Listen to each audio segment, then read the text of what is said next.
Hey guys, what's up? We're out here at our West 7th flip today, checking out the progress. I'm gonna show you what's going on.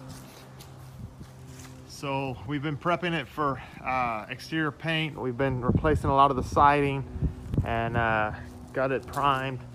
We replaced all the windows. We've added this HVAC to it. This house did not have any HVAC at all. And so now it has central air and heat, which is awesome. Check out this door. This door is going to be amazing once it's finished. That's the original door from 1910 or whatever it was. Here's the indoor. We got the electrician here today. Monica's giving orders.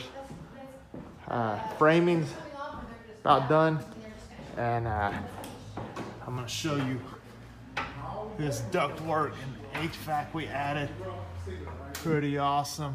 Check that baby out. So that's exciting. But plumber has been here. He's almost done.